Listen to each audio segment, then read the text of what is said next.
Hello everyone, welcome to the world of Suragam. फिर से मैं आप लोगों के सामने एक और नया रियल सुपरनैचुरल एक्सपीरियंस लेकर। लास्ट एपिसोड में आपने देखा कि किस तरह से गांव के चौराहे पर 3 लोगों की क्षत विक्षत लाशें मिली और उसकी वजह से वहां रहने वाले मनोहर की तबीयत खराब हुई। मनोहर से लिंक हुआ रविराज का परिवार। रविराज के परिवार की हालत भी बहुत खराब थी और उस गुत्थी को सुलझाने के लिए आए बाबा और उनके दोनों बेटे, साथ में सोनू और मोनू।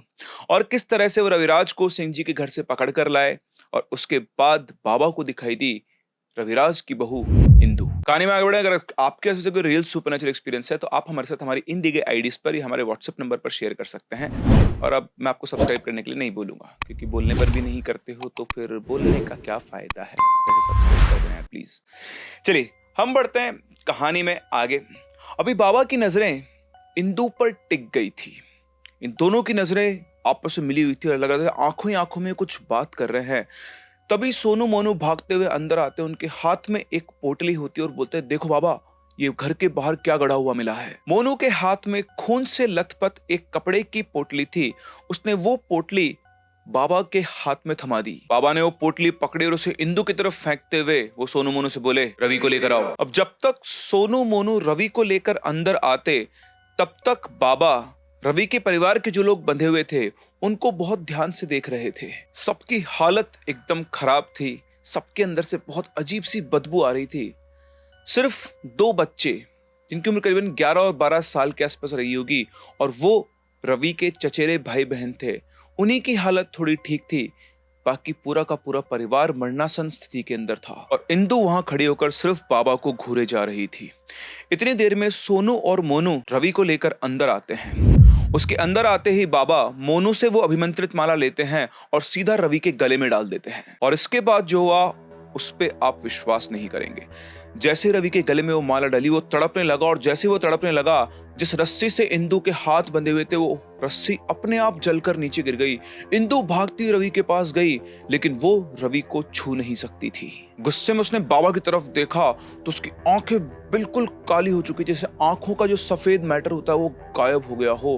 और वो बाबा को देखकर गुस्से में बोली, छोड़ दे इसे, वरना मैं तुझे मार दूंगी। उसको देखकर सोनू मोनू भी एक बार घबरा गए थे, लेकिन बाबा का चेहरा बिल्कुल शांत था। करीब 1 मिनट तक इंदु को घूरने के बाद बाबा बोलते हैं, तू मेरा कुछ नहीं बिगाड़ सकती है। अगर तूने यहाँ पर किसी को भी नुकसान पहुंचाने की कोशिश की तो मैं इसे मार दूंगा।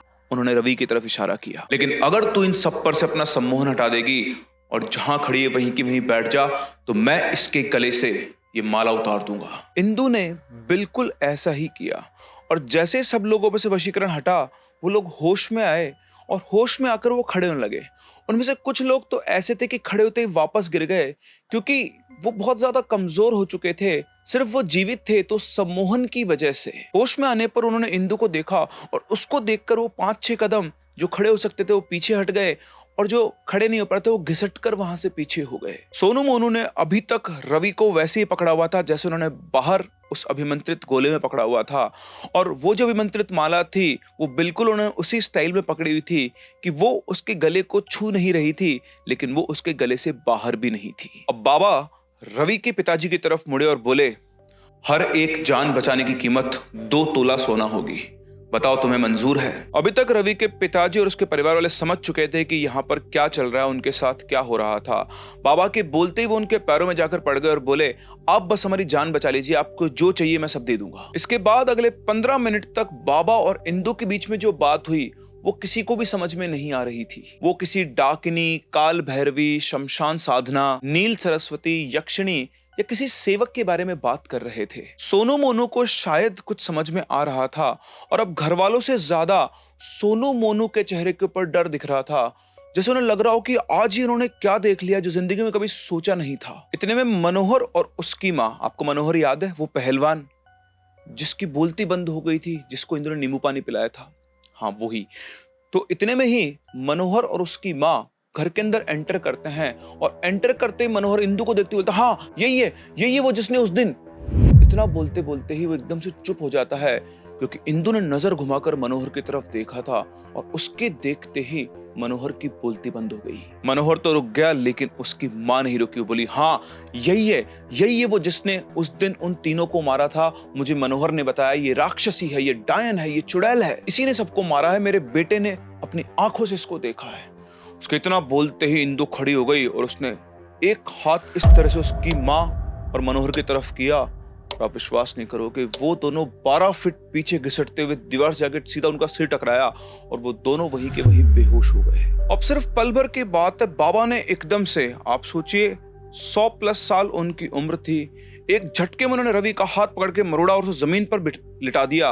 वो पेट के बल जमीन पर लेटा हुआ था। दूसरे हाथ में बाबा ने एक खंजर निकाला और उसको रवि की पीठ पर सटा दिया, बिल्कुल वहां कि अगर उसे अंदर डाल दे तो उसके दिल के आर पार हो जाएगा। ये सब इतनी तेजी से हुआ कि किसी को कुछ सोचने का मौका नहीं मिला और ऐसा लग रहा था कि बाबा के अंदर साक्षात काल भैरव आ गए हैं। वो इंदु की तरफ देख रहे थे और उधर इंदु के चेहरे पर कोई भाव नहीं था। वो बिल्कुल इमोशनलेस होकर देख रही थी कि बाबा ने कैसे रवि को पकड़ा हुआ है। इसके बाद बाबा बोले, घर पर बहू ने सेजन की सब्जी बनाई है, मुझे अगले 1 घंटे में अंजानपुर पहुंचना है। या तो मैं इसे मारकर तुझे मार दूं या फिर तू अपनी जान बचाकर इसे लेकर इस गांव से दूर चली जा। उनके इतना कहने के बाद इंदु हंसने लगी और इंदु की जो हंसी थी वो आत्मा को कपा देने वाली थी। तू मारेगा मुझे? इतना बोल के वो फिर से हंसने लगी। बाहर जो लोग खड़े थे उन्होंने अपनी जिंदगी में कभी ऐसी हंसी नहीं सुनी थी। ये देखकर बाबा ने वो खंजर रवि की पीठ में कुछ सेंटीमीटर तक अंदर धंसा दिया। जैसे ही खंजर अंदर गया, रवि के मुंह से चीख निकली और उधर इंदु की हंसी रुक गई और हंसी रुकने के साथ ही जो उसकी काली आंखें थी वो बिल्कुल नॉर्मल हो गई। बाबा ने बोला, ये सब कुछ मजाक लग रहा है, मेरे पास समय नहीं है, या तो मेरी बात मान ले या मैं इसे अभी मार दूंगा। इंदु अपने घुटनों पर बैठ कर बोली, ठीक है, मैं राजकुमार को लेकर इस गांव से बहुत दूर चले जाऊंगी अगर आप इसे रवि के शरीर से अलग कर दो। बाबा बोले, ये तो मैं बिल्कुल नहीं करूंगा। अगर मैंने इसको इसके शरीर से अलग कर दिया तो तुम दोनों मिलकर यहाँ पर जितने भी लोग हैं उनको मारोगे और तुम मुझे भी मारने की कोशिश करोगे, जैसे तुमने अपने बाप को मारने की कोशिश की। मुझे अच्छे से पता है कैसे तूने उसके हाथ और उसकी जीभ काट दी। यहाँ मैं आपको बता दूं, जो भोला तांत्रिक था जिसके पास सबसे पहले वो ओझा गया था नदी पार करके, वो कोई और नहीं, इंदु का बाप था। फिर बाबा ने बोला, अगर तू अपनी शक्तियों और साधना को मेरे पास बंधवाने को तैयार है तब मैं रवि के शरीर से राजकुमार को अलग कर सकता हूं। इंदु फिर हंस पड़ी और बोली, मेरी शक्ति और साधना को बांधने के बाद क्या तू मुझे छोड़ देगा? मुझे पता है तू रवि को नहीं मार सकता है क्योंकि तुझे सोना चाहिए। तू एक पाखंडी और सिर्फ धन के लिए यहाँ आया है। बाबा इंदु को कुछ देर तक घूरते रहे जैसे उसे पढ़ने की कोशिश कर रहे हो और उसके बाद वो बोलते हैं, ठीक है, तो रवि को अपने साथ ले जा, लेकिन तू इस गांव के 51 कोस के अंदर, ऐसा बोल लो आप, 51 मील के अंदर नहीं आएगी। अगर तुझे मंजूर है तो ठीक, नहीं तो जो होगा देखा जाएगा। ये बोलकर बाबा ने सोनू को अभिमंत्रित माला रवि के गले में डालने का इशारा किया और इशारा करते ही इंदु वहां से बोली, ठीक है, मैं इस गांव के 51 मील के दायरे से दूर रहूंगी। उसकी बात सुनकर बाबा ने सोनू मोनू को रोक दिया और बोले, ऐसे नहीं, मुझे वचन चाहिए। इंदु ने अपने सिर से कुछ बाल तोड़े, बाबा के हाथ में रखे और कसम खाई कि वो इस गांव के 51 मील के दायरे में नहीं आएगी। मुझे पता है कि आप सभी लोग सोच रहे होंगे कि राजकुमार कौन है और ये कहानी में कहां से आया, रवि के शरीर के अंदर वो है। तो ये बताता हूं मैं आपको कि राजकुमार कौन है, ये कहानी कैसे शुरू हुई थी। लेकिन उससे पहले मैं आपके साथ कुछ इंपॉर्टेंट चीज शेयर करना चाहता हूं। क्या आपको कभी अपने जीवन में ऐसा लगा या लग रहा है कि सब कुछ ठीक चलते चलते अचानक से सब कुछ बिगड़ गया? पैसे की तंगी, रिश्तों में खटास, करियर में ब्रेक, हर काम में चुनौती। आप भी कई बार सोचते होंगे कि मैं तो सब कुछ ठीक कर रहा हूं बट फिर भी कुछ भी चल क्यों नहीं रहा है।